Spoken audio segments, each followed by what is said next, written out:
Thank you everybody for joining us. Apologies for the delay. We're going to go ahead and get started. My name is Zoe Lee. I'm a program coordinator here at the East-West Center, and I'm so excited to be moderating today's discussion. I'm really looking forward to introducing our two speakers today, but first let me just say a couple words about EWC in Washington.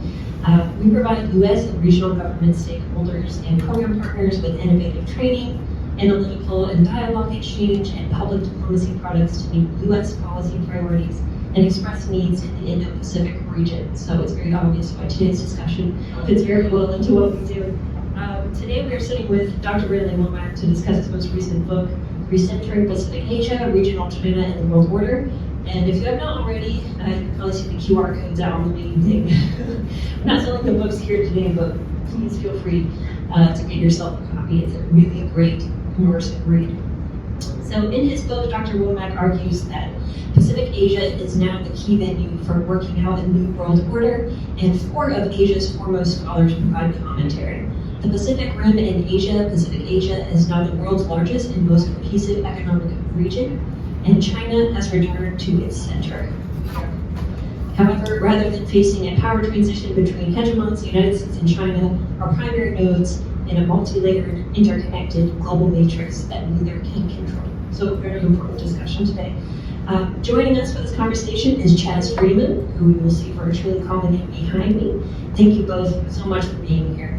So to start off, we're going to hear a bit more from Brantly about this book. Dr. Womack is a senior faculty fellow at the Miller Center and professor of foreign affairs and emeritus at the University of Virginia. From February to April 2023, he taught in Beijing as the Boeing Visiting Faculty Chair in International Relations of Schwarzman College and Tsinghua University. His book, Recentering Pacific Asia, Regional China and World Order, was published by Cambridge University Press in August of 2023. Brantly is a well-published scholar, so I can't list all of his publications here. We'd be here forever, but I highly encourage you to see his full biography on our event page. Brantly, we'll start off with you. Well, thank you very much, Zoe. It's a pleasure to be here. I'd like to thank Santo Limai in his absence, because he was the one that encouraged me and made the arrangements for me to come here. And Zoe, of course, moderating the session. And especially, I'd like to thank Chaz, because he is one of my oldest and longest friends in the diplomatic area. And he has always been an inspiration. Is there a problem with the sound? You're okay. We can hear you. Okay. I hope it's not my Texas accent. Acoustics are very bad. It's hard to understand you, Brantly. Yeah, I wonder. So, let me know if there's anything I can do to improve things. Okay. Is this better? Okay. Well, basically the book tries to cover 3 important themes that are interrelated, and then move on to a 4th theme that we all know is important, namely U.S.-China relations. But the first 3 are an important difference from most of the discussion of U.S.-China relations these days, because in the United States, most of the time we start discussing China as if it's climbing into the boxing ring on the other side, and we need to figure out how this battle is going to go, how this boxing match between the 2 world powers is going to go. And the point of this book is that there's not a boxing match. There is a much broader field of changing and transforming relationships, of which China is a very important part. I'd say, in a sense, the central part, but by no means the only part, and not in control of what it's the center of. It's simply the largest, most productive in the configuration of the Pacific Asia. It is in the middle for a lot of reasons. We'll get into those. But the basic thing is that we have to take the region seriously. And in order to take the region seriously, we're going to also have to take how the region understands itself and how China understands the region. And that is also difficult, not just because we're outside the region, and we have a thinking of that seriously, but also because China sees the region from a Chinese perspective. The region sees it from a Vietnamese, a Taiwanese, a Japanese, etc. perspective. There's very little sense. One of the things that made me write the book was when I was in China and in Southeast Asia, I was also seeing a need to back off and rethink in a regional situation. And then the final theme, besides this relationship of China to the region, will be, what does this mean for the global structure of world politics? What does this mean in the most general terms? Because I think this is a key part of a historic change. I mean, a historic change in the sense of measured in hundreds of years, not just a few years, that's going on in world politics.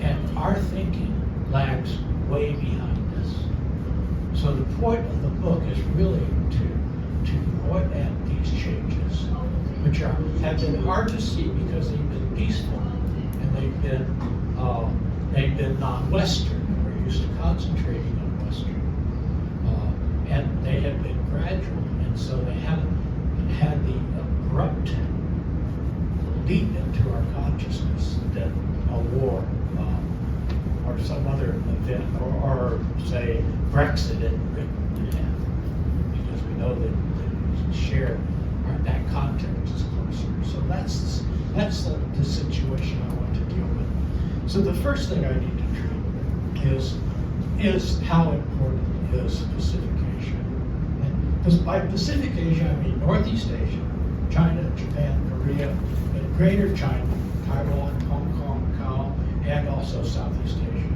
Now, why do I call that an economic region? Because it is the most productive region in the world, more productive in purchasing power parity terms than North America and Europe, EU combined. And it's also more integrated than either North America or the EU. So it counts as an economic region, which is something you can't say about the Indo-Pacific. Indo-Pacific, what is it? Who's in it? Regardless of those two questions, which are pretty hard to answer, and anyway, that all of the people talking about it would agree, it doesn't have that economic continuity, that economic interconnectedness that what I'm calling the Pacific Asia has. Okay, so let me illustrate that. Let's take China's relationship to Indonesia. China is definitely Indonesia's most important trading partner. 17% of its exports and providing 28% of its imports. But Pacific Asia minus China handles 36% of Indonesia's exports and 38% of its imports. So when we're talking about Pacific Asia, we're not simply talking about a new kind of China hub and spoke economic relationship in Asia, like the U.S. hub and spoke relationship since the Second World War. We're talking about something that's truly interconnected. If we go back to Indonesia, without China, Indonesia is 36%, the Pacific Asia without China is 36% of Indonesia's exports and 38% of its imports. So together, there's 53% of Indonesia's exports and 66% of its imports are within Pacific Asia. So, and this is true for every country in that Pacific Asia. That is what makes for a very strong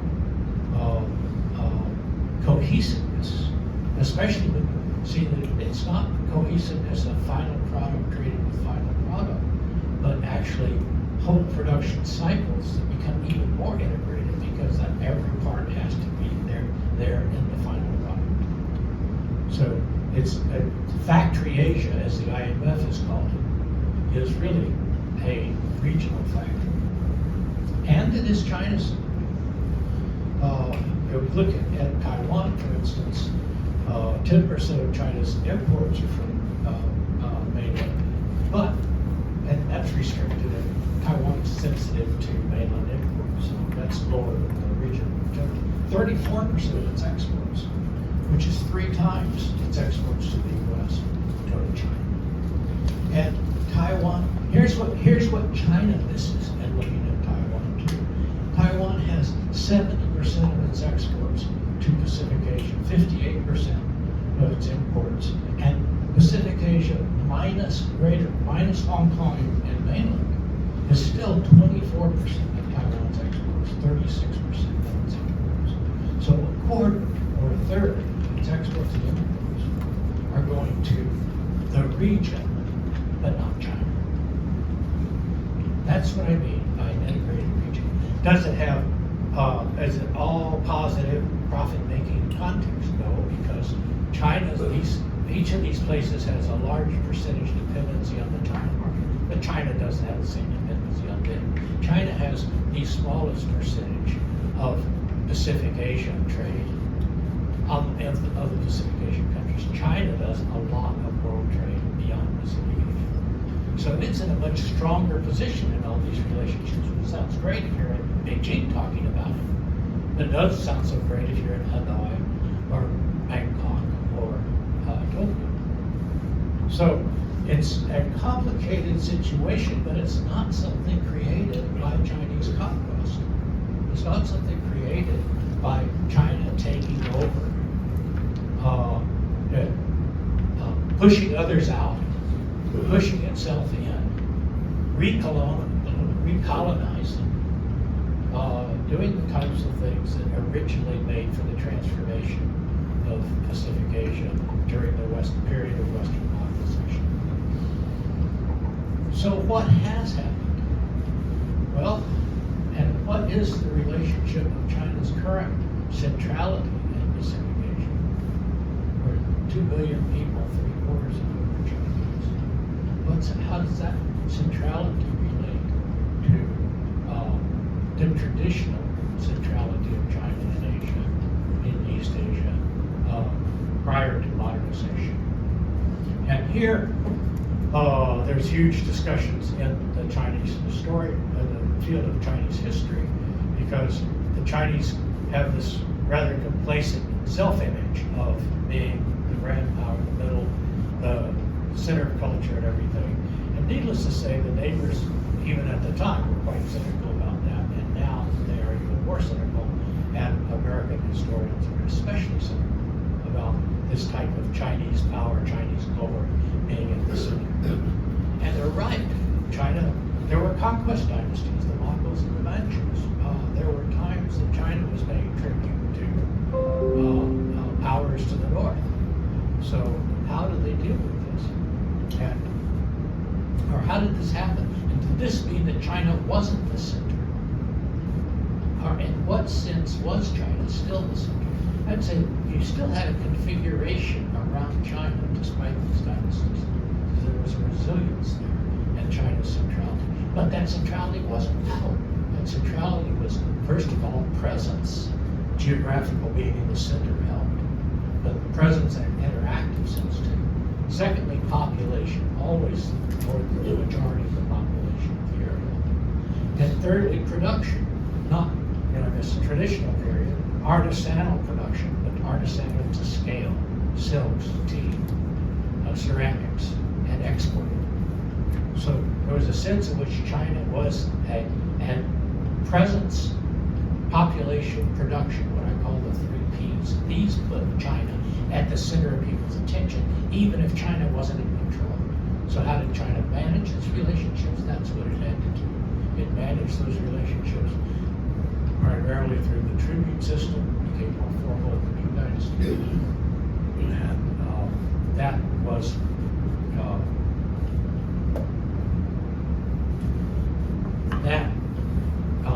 was basically a kind of I'm okay, you're okay exchange. China gave the seals of office to the countries of the periphery. Seals of office received China's acknowledgement of their autonomy. So deference for autonomy was the trade-off in the tribute system. What happened with modernization? You had colonialism fracturing, splintering Pacific Asia, going off to European markets. And then you also had the transformation of their markets, their transformation of their whole production toward a world system. What happened to China's 3Ps? What happened to China's presence, population, production? Well, for presence, it was on the periphery of a global system now, not the center of an Asian system. For population, its large population was seen as a handicap in trying to become modern. It couldn't be light-footed with 400 million feet, 800 million feet. So there was a famous statement by Arnold Toynbee about the Chinese peasant. He's like a person standing up to his neck in water. The slightest ripple will drown him. Well, how do you make modernization without making waves? And that was seen as a almost permanent problem for China in the 1930s, 1940s.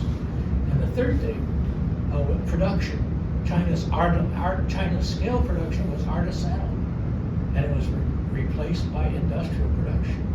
And where it couldn't be replaced by industrial, like for instance with tea and with silk, it was the scale of production and the instruments of production changed. So China became not the world's leading. It went to becoming not even Asia's leading exporter of the goods that were its traditional livelihoods. So, what happened then? You had, after the war, you had very important things, independence for the countries, but independence within a world order, independence outside. And it wasn't until the Reform and Openness period that China stood up in 1949, but it sort of stood up in a closet as far as its region. And so then it became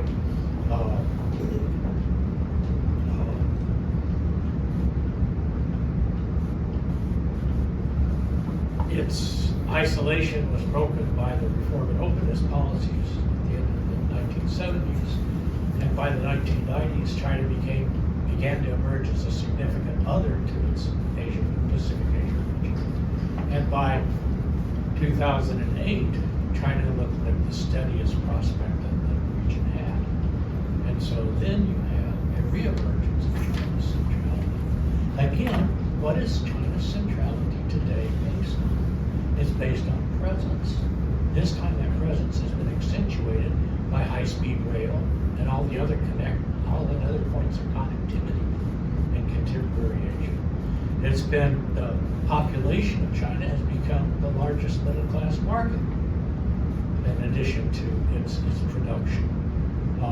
And thirdly, for production, industrial production has certainly arrived in China, and it's certainly departed on every one of those high-speed trains out of China to everywhere else. So you have that return of these fundamental factors, not factors of buy my product or else, or taking over an area or whatever, but these fundamental factors related to the change in the economic configuration of the region. So what difference does this make for global order?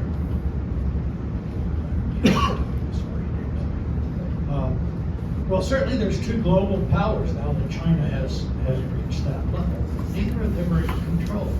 If you look at the Ukraine war, the Gaza war that are going on now, they're post-hegemonic wars. They're not wars like the Soviet Union in Afghanistan, and not wars like the U.S. in Vietnam. There's something else going on there. It's not working in either case, but there's something else happening. Power has become a question of influence rather than control.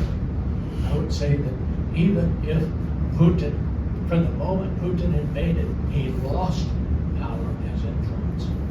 The confirmed alienation of Europe from his interest in various other aspects, he became more dependent on China.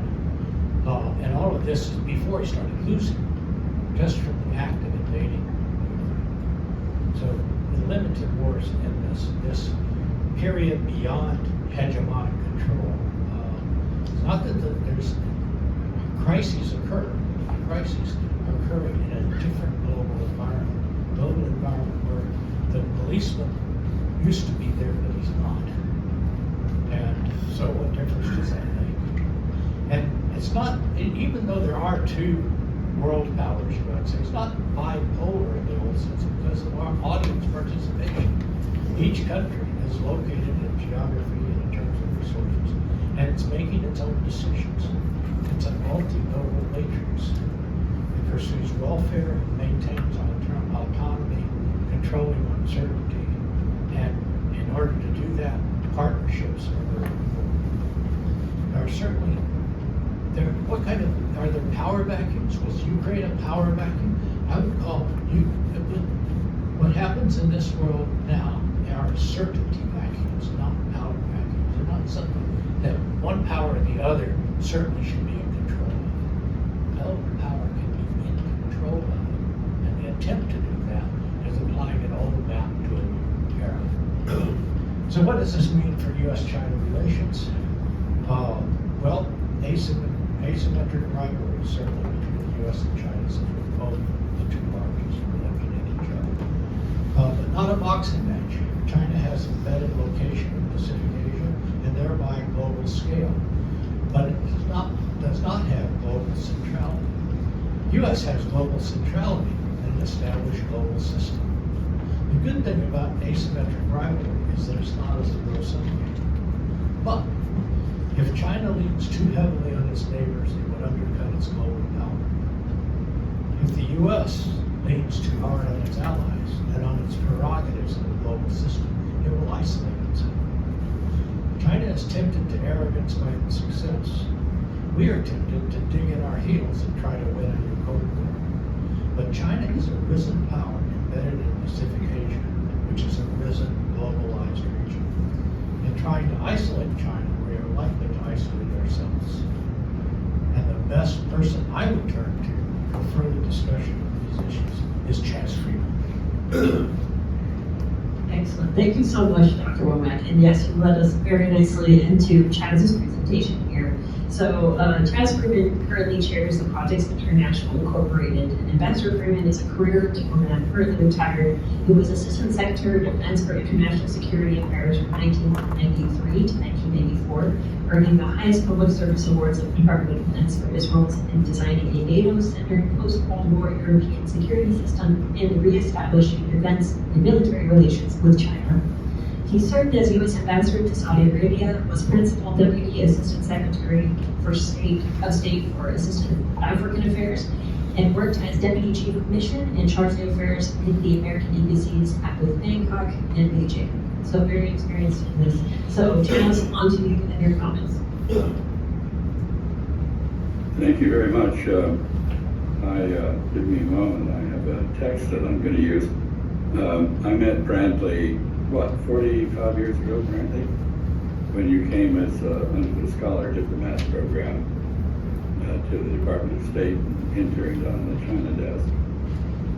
And it's an honor to have been invited to join a panel to discuss recentering Pacific Asia, regional China, and world order. Brantly Womack has composed and organized a remarkably insightful guide to the changes and continuities in what he persuasively calls Pacific Asia, meaning Northeast Asia, China, and Southeast Asia, where regional interactions promise to determine much of an emerging new world order. In writing and editing this book, Brantly has provided a quintessentially strategic perspective.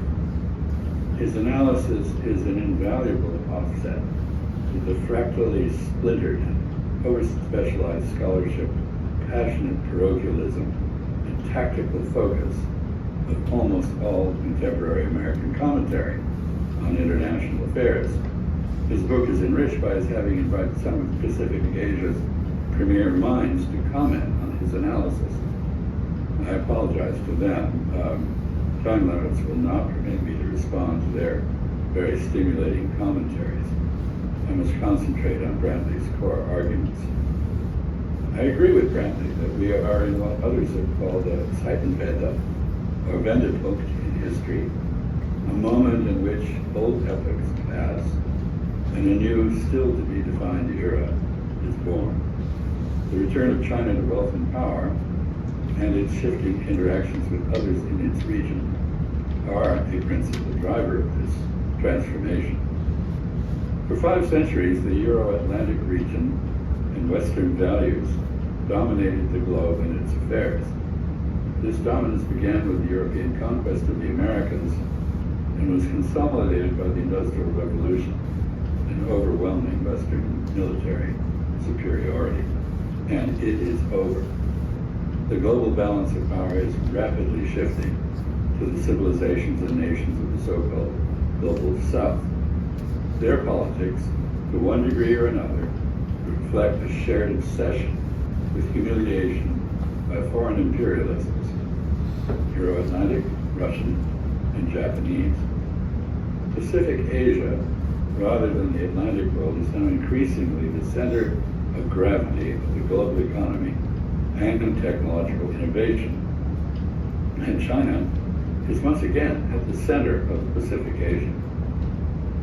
For the first time in its history, however, China is not just a Pacific Asian, but a world power, one whose interests must be acknowledged and addressed in the management of every human domain and activity.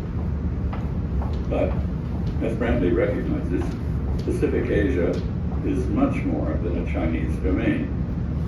Elsewhere, I've argued that in strategic terms, the region has been and remains in large measure a three-body problem, and that it is an anachronistic mistake to view it in terms of a bipolar contest between Chinese and American hegemony. There are more than 2 actors with agency in the region. In physics and orbital mechanics, a three-body or n-body problem describes the difficulty of charting the patterns and predicting trajectories created by the interaction between competing gravitational centers, each of which is in motion. In Pacific Asia, the 3 centers of gravity were historically China, the Northeast Asian nations of Japan and Korea, and the great sea empires of Southeast Asia, Srivijaya and Chola, which linked South India with what are now Cambodia, Malaysia, Indonesia, the Philippines, Singapore, Thailand, and Vietnam. Of these, China always had the greatest mass, but the others had their own independent political systems and cultural identities, and projected their own fields of influence. The interactions between these 3 bodies politic and their effects on those in the spaces between them wrote the geopolitical history of the region. Brantly and the distinguished Asian scholars he invited to comment on his theses each have their own interpretations of the pre-Western order in Pacific Asia and the ways in which the current resurgence of its component states is reconfiguring both regional dynamics and interactions with other regions of the world at large. But I see more agreement than dissension among us. Of course, China is not just part of Pacific Asia. To the great distress of India, China's incorporation of Tibet makes it also inextricably part of South Asia. And Beijing's growing wealth, its Belt and Road Initiative, and its expanding ententes with Moscow, Gulf Arab capitals, and Tehran are conferring on it ever more influential political-economic power on the entire Eurasian landmass. Still, as Brantly argues, the main arena defining China's identity and prospects has been and remains Pacific Asia. Given that region's growing weight in world affairs, what happens there will almost certainly determine much of the future world order. In my view, which I take to be close to Brantly's, the United States is not dealing realistically or effectively with either the rise of China or the reconfiguration of regional balances of which China's rise is a part. There is no American-led military cure for China's growing political economic centrality in its region. A U.S. strategy that combines protectionism with economic disengagement from the institutions of an increasingly interconnected and China-centered Pacific Asia does nothing to offset rising Chinese influence there.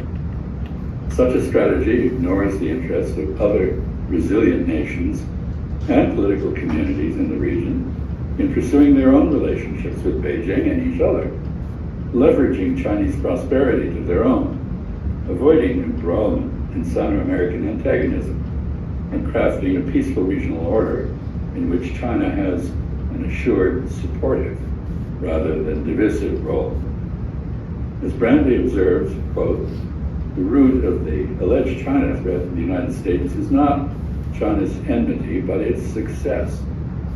If China does not contain itself by alienating its neighborhood, American containment efforts motivated by hegemonic nostalgia are likely to lead to U.S. self-isolation. He argues, correctly in my view, that, quote, to counter China by relying on decoupling and sanctions to preserve diminishing American advantages, unquote, is more likely to harm America than to help it. And I note that the main beneficiaries of this policy to date seem to be Mexico and Vietnam, not us. China may, of course, as Brantly suggests, contain itself.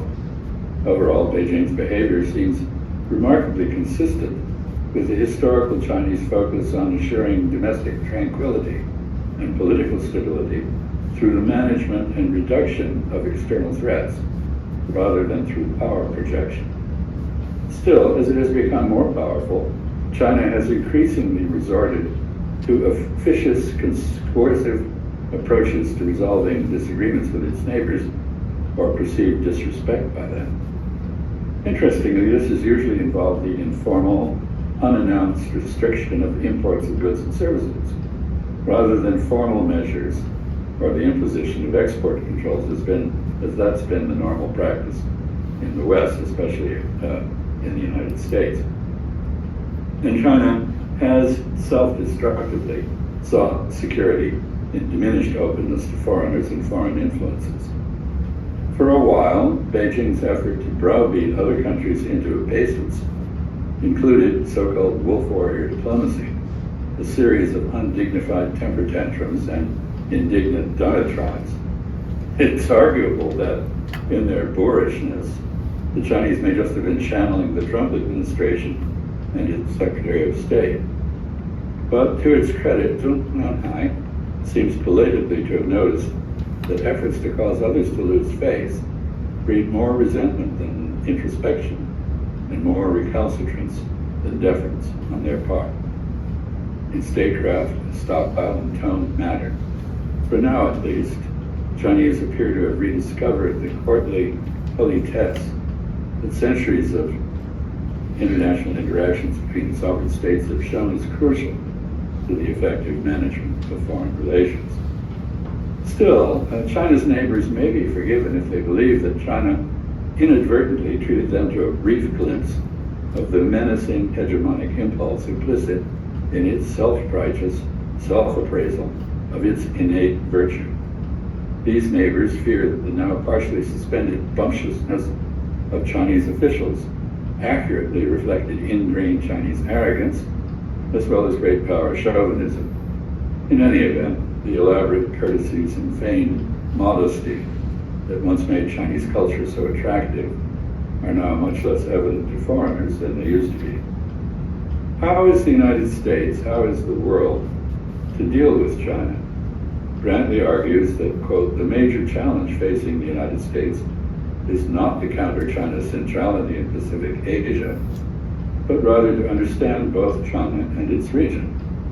I agree, but the obstacles to this are growing apace with the intensified xenophobia and paranoia of the national security states emerging in both China and the United States. China cannot be understood by attributing to it the ambitions inherent in European imperialism, an impulse to emulate America's manifest destiny or the Monroe Doctrine's regional sphere of influence, Germany and Japan's militarism in search for Lebensraum, or the messianic ideological zeal of either the USSR or the United States.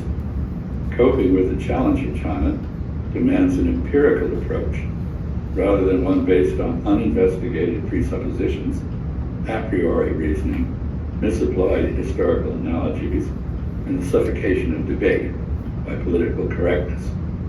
But such an anti-empirical approach is precisely what we are now being offered by ambitious demagogues in our political establishment. China is ruled by a Leninist organization that calls itself communist. But it is not true, as most American politicians seem to believe, ironically not ever having actually met one, that if you've seen one communist, you've seen them all. The China Americans declare we are competing with, and to which we are apparently implacably hostile, is the China of our imaginations, not the one that we are working our way into a war with.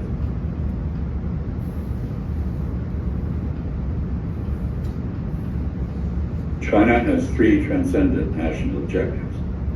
All were shared by both Chiang Kai-shek and Mao Zedong. All are now vigorously opposed by us. One is ending the subdivision of China by civil war and American intervention, that is, bringing Taiwan into an agreed political relationship with the China mainland, preferably through negotiations, but if necessary, through a resumption of combat in the unfinished Chinese Civil War. The second is restoring China to the wealth and global technological leadership position that it enjoyed prior to the assault on it by European and Japanese imperialism. And the third is China overcoming its humiliation by the West by gaining accepted positions of dignity and respect in international rule setting and enforcement bodies. The United States now opposes all three of these imperatives of Chinese nationalism. Our means of doing so is primarily military and sanctions-based. We are too busy preparing for war with China to consider alternatives to confrontation with it. We now offer China no hope at all that it can achieve any of its goals except by overwhelming American opposition to them. That's why war looms over the Sino-American relationship. Such a war would inevitably destroy Taiwan's prosperity and democracy and remove it as a future model for the rest of China. It would almost certainly destroy much of what China has accomplished economically since Deng Xiaoping set it on a course to eclectic modernization. And it would permanently embitter interactions between China and America and stimulate an accelerated arms race and technology rivalry between us. The result would be a loss for Beijing, Taipei, and Washington that would also destroy regional confidence in the ability of the United States to manage critical security issues in Pacific Asia. We need to find a modus vivendi with a rising China and a reinvigorated Pacific Asian region. We will not do so if we continue to tilt at Chinese windmills rather than deal with China and its region as they are. Brantly's effort to re-examine and rethink both, I think, is a major step in the direction of realism and intelligent strategy. Read the book. Thank you. Excellent. Thank you so much, Chaz, for your comments. I first want to turn to Brandon. Is there anything you'd like to say in response to Chaz's comments, or do you want to go right into the questions of our audience? Well, it was a great comment, Chaz. I feel like I was the warm-up team to your comments here. You covered pretty much everything. There's one thing let me pick up on, and that's the whole idea of humiliation. Because dealing with China, you often hear of the century of humiliation. And let me use that to illustrate a similarity and a difference between China and its region. For China, the Opium War in the next 100 years or so was a century of humiliation because China, as the most successful traditional polity, was brought to its heels and pretty much had its unity destroyed and moved to the birth, etc. So it was a century of humiliation for China that the current invigoration, the rejuvenation of China does this look if you're in Vietnam? Then it's the century of humiliation is like a transfer from some centuries of distant, paternalistic, I'm okay much larger than you, and you're okay but you're much smaller than me humiliation, to really hard, harsh subjugation, humiliation, with the French splitting Vietnam into 3 parts, etc., and combining with Laos and Cambodia and French Indochina, a much, much, much different type of humiliation for Vietnam. But does Vietnam want to return to a paternalistic relationship to subjugation? No. Is China making that happen? I don't think it can. But in China, the memories, that's what, getting back to the idea that each country has its own memory, not a regional memory. And China's own memory of century of humiliation, now rebirth, is quite different from any of the neighbors' idea of, they don't want a return to the same type of relationship. That's not going to happen because it's a very different world. But that nuance is important, I think. Let me go on to other questions. Everyone else's questions. Absolutely. Yeah, absolutely. Thank you so much for responding to that. I'm going to ask, the first question here, but we will open it up to audience Q&A as well. So if you do have a question, please raise your hand, and one of our young professionals will come around with the microphone for you to answer your question. So the first thing I want to start off with here, and Chad's touched on this as well, is one of the foundational concepts in your book is that the United States should aim to understand China and its centrality in the region rather than counter it, per se. And this brought up a specific memory I had recently when I went to Taiwan, and I met with several foreign correspondents there who were formerly journalists based in China that had recently moved to Taiwan, so this is where they're now based. And a lot of them were quite disappointed in this shift. They were saying that, the already huge misunderstandings that we have between the United States and China, we've now just gone to a whole other window into China, with journalists now being based in Taiwan. So my question for you is, what do you think, when it comes to the responsibilities and understanding between the two, who bears this responsibility and what can be done to improve it? Well, first of all, and that another great illustration of the importance of region. They moved to Taiwan. They don't confuse me with the region. It was hard enough to deal with U.S.-China, and Taiwan is certainly more than just an appendage. And if it is an appendage to U.S.-China, it's an appendix. It's something that can be removed with great pain. That's I think that's a major. That's a step, a side step, and a step forward to look at even the triangular relationship. But as Chaz was saying, it's more than it's an in-body problem. It's not even a three-body problem. Not just U.S., China, Taiwan. It's U.S., China, Taiwan, Japan. U.S., China, Taiwan, Southeast Asia. The whole picture is much more regional. And that's a point that when I was giving a similar talk in China this spring, that was the point I was making, that they hadn't thought about yet. They hadn't thought about Taiwan as a regionally, beyond Japan at least, regionally connected, that part of a region, not just a missing part of China. So those are the types of questions that I don't have answers for, but I want to point to them because of things that they're missing by just looking at a distance. We're a global power. We see China as important because it risen to our level, or threatens to rise to our level, and we don't look at where it's coming from, which is so different. And Chaz, do you have any additional comments on who bears the responsibility when it comes to understanding between the United States and China? Any additional comments on that? I think the Chinese understand the need for people, including journalistic exchanges, but their security services, like our FBI, are a great menace to this. I recall when I ran the embassy in the early 80s, many young people would turn out from Europe full of enthusiasm for China, and within a very short period of time developed an anti-China attitude. Why? Because of surveillance, because of control, because of bureaucratic interference with their lives. And I recall in the United States now, we have an increasing number of our most prominent scientists who are of Chinese origin going to China because the atmosphere in the United States, similarly, is oppressive and threatening and unpleasant. And so I think both sides are making a mistake, but I would put the major onus on this issue on the Chinese side.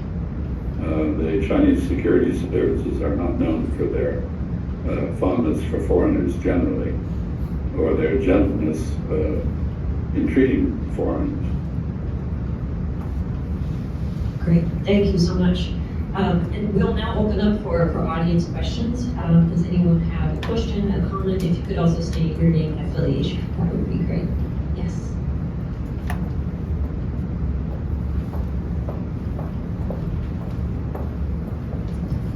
Hi, Professor Brantly Womack from the Wilson Center Kissinger Institute.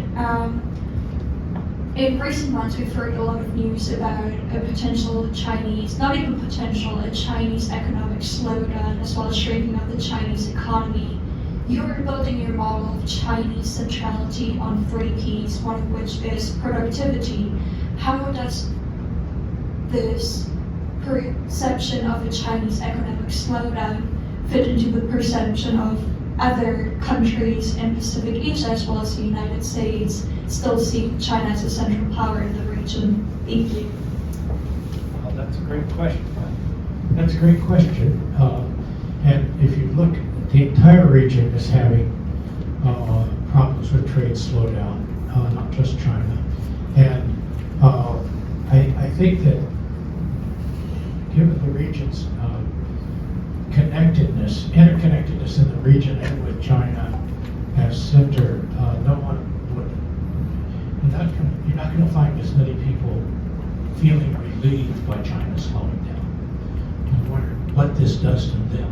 There was a poll last week of Japanese businesses in China, and a lot of them are concerned. A lot of them are thinking about moving parts of their operations elsewhere. But almost all of them had China as their business's largest partner. And so none of them wanted China to do badly or fail or whatever. And I think that because China has risen so recently into our vision as a global power, we think that it's still, that rising is part of it. China is a risen power. Right now, it rises slower than the fastest economies in Southeast Asia and in the rest of the world. About the same as the middle powers, more or less, changing a little bit, depending on who, and faster than countries like Japan or Taiwan. So it's in a situation already being a big center, and that's not changing. The only people who predict that China's about to collapse now versus slowing down are people that have been predicting China's collapse for the last 20 years. And I guess, it could be like the famous person who jumped off the top of a 100-story building, and as he came down, people heard him saying, "So far, so good." Maybe there will be some collapse at the end, but it's not. I don't think it's that likely. So what about China's current slowdown? Well, there are many theories and many causes. The property problems, trade problems, etc. I personally think we should try to differentiate between trends in which China's growth rate would probably slow, but the actual material increment of China's growth is still getting larger. And ripple effects, and I think the ripple effect of COVID, of zero COVID being followed suddenly by total COVID, and all of that in the context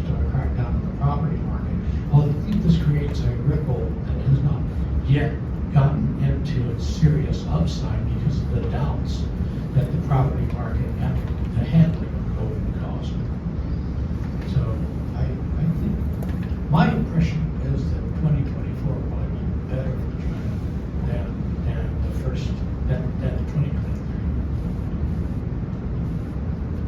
Right. And Chaz, any response to that about China's economic slowdown and what this means for its centrality?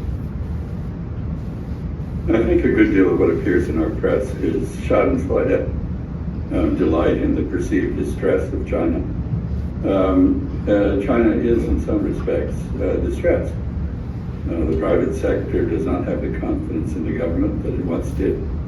I think that was one of the motivations for Xi Jinping going to San Francisco to demonstrate to the private sector in his own country that he could manage a major market for Chinese products.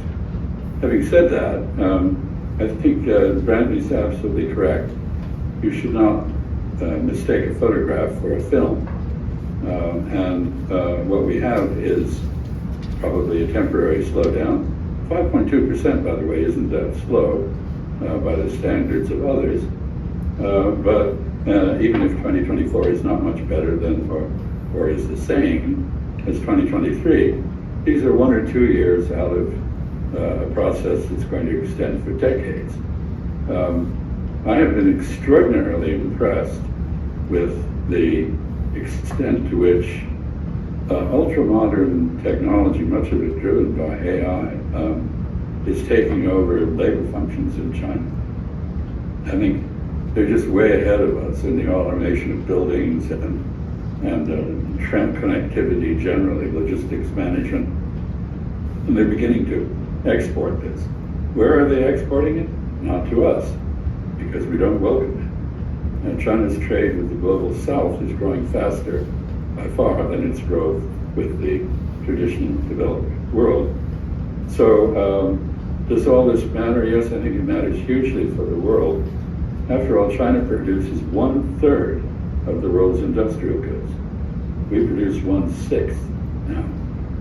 And I think we have to put this in perspective.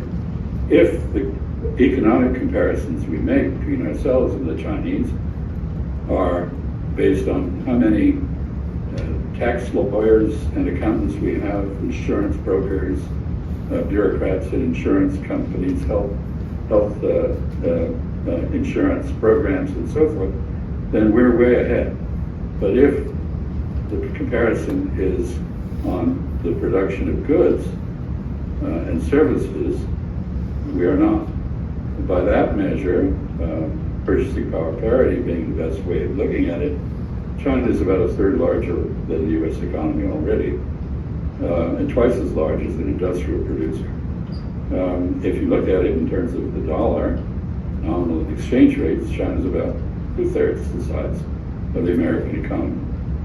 About 20% of our economy, roughly, is eaten up by health insurance. So I don't, if we're talking about a competition, we're not really doing what we need to do to succeed at that.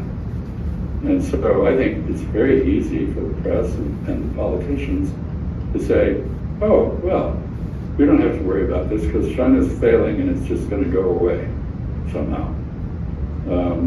Or it will falter. I don't believe it. And I think it is a distraction from our own domestic problems, which are very considerable, and which we really need to work on. And I don't think that the comparison there is too favorable. The Chinese have a habit, it seems, of electing through their own obscure process leaders who have a proven track record of achievement and who are very good at adjusting to changed circumstances and addressing problems that they perceive in their own society. I wonder whether we can say the same in this presidential election year. So I discount a good deal of what is in our press and in our political statements as a combination of bravado and wishful thinking. Great, thank you both, and thank you for your question as well. We have time for one more question if anyone has a comment or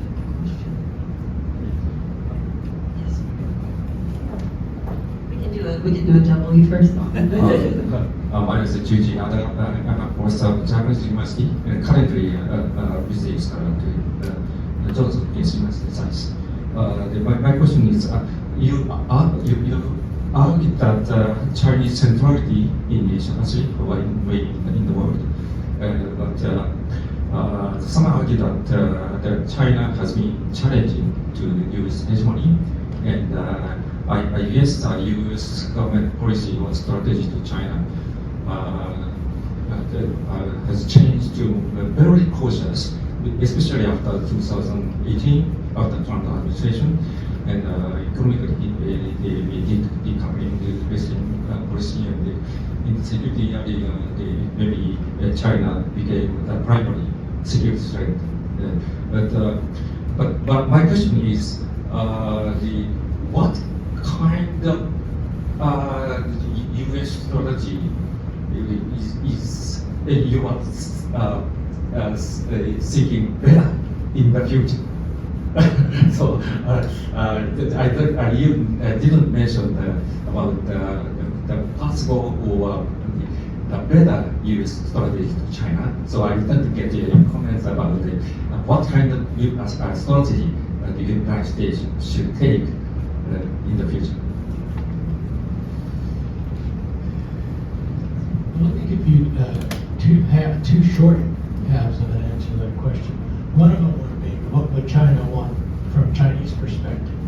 I think that what they would want is less suspicion, moving away from the American opposition to the three fundamental goals of China that Chaz mentioned, and basically working with China, not necessarily in a G2 type of context, but at least working with China and respecting China rather than working against it.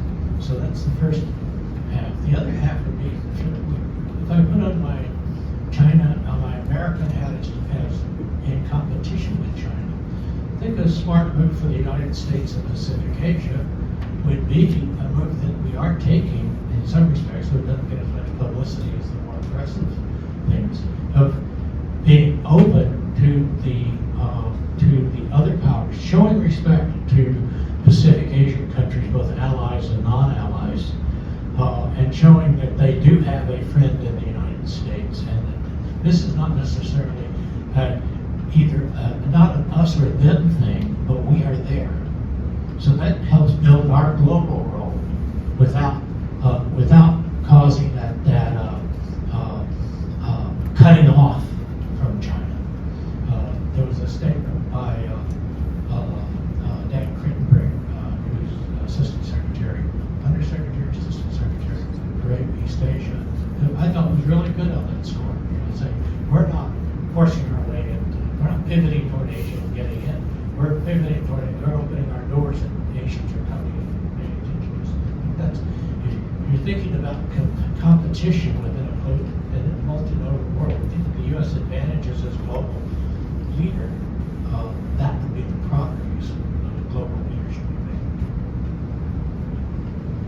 Thank you so much, Dr. Womack, and thank you for your question as well. That's unfortunately all the time we have today, but Dr. Womack will be sticking around for a few minutes. So if you have any questions for him, feel free to come on up. But thank you all for joining us today. If you're not subscribed to receive our updates, make sure you do the card in the box out by the check-in table. Otherwise, thank you so much for joining us, and be safe heading home.